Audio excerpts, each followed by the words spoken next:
মানুষের রাজনীতি করার অধিকার, কোন রাজনৈতিক দল গঠন করার অধিকার, এটা আমাদের সাংবিধানিক অধিকার। সোহাগের নেতৃত্বে এটা আমাদের গাইবান্ধা জেলা থেকে একটি গণতন্ত্রের বিশাল সৌন্দর্য। মিছিল আমাদের মাঝে এসেছেন। আমরা আমাদের করতালির জুলাই মাধ্যমে গণঅভ্যুত্থানের তাদেরকে পর স্বাগত জানাই। আমরা যে গণতান্ত্রিক বাংলাদেশ পেয়েছি, আমাদের আজকের এই বাক স্বাধীনতা, রাজনীতির বাধাহীন যে পরিবেশ যুক্ত হয়েছে, হয়েছেন সেখানে মেজর আব্দুল একটি মান্নান, নতুন দলের নির্বাহী আত্মপ্রকাশের প্রেসিডেন্ট, ঘটনা, বিকল্প ধারা এটা বাংলাদেশ। রাজনীতিতে একটি ইতিবাচক ঘটনা হিসেবে আমরা দেখছি।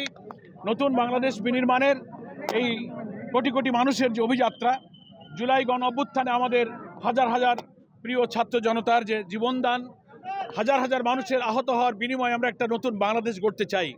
সেই ক্ষেত্রে গণতান্ত্রিক বাংলাদেশে একটি নতুন দল গঠনের ঘটনা আমাদের রাজনীতিকে, গণতন্ত্রকে সংহত করবে। গণ আকাঙ্ক্ষা পূরণের লক্ষ্যে একসাথেই আমরা চলতে পারবো এবং আমরা এই মেধায় পরিপূর্ণ, সন্ত্রাসমুক্ত, ছাত্র নেতৃত্বের উপরে নির্ভরশীল যে রাজনৈতিক দল হতে যাচ্ছে, আমরা তাদের কাছে এটা আশা করি যে আমাদের স্বাধীনতা 53 বছরে রাজনীতির যে সুস্থ সংস্কৃতি গড়ে ওঠেনি, সেই সংস্কৃতি গড়ে তোলার ক্ষেত্রে এই দলও একটি গুরুত্বপূর্ণ অবদান রাখবে। কেবল আত্মপ্রকাশ হচ্ছে, সিলেট থেকে একটি বিশাল মিছিল নিয়ে আমাদের মাঝে কেবল আত্মপ্রকাশ হচ্ছে।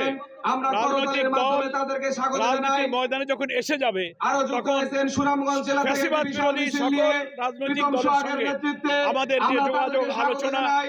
জাতীয় ঐক্যের যে চাঁপাইনবাবগঞ্জ থেকে চিন্তা একটি চর্চা, বিশাল মিছিল নিয়ে সেটাই নতুন দলের সাথে আমাদের আমাদের অনুষ্ঠান চলবে। মঞ্চে উপস্থিত সবার হয়েছেন। সঙ্গে আমাদের আমরা আলাপ আলোচনা তাদের সকলকে অব্যাহত থাকবে।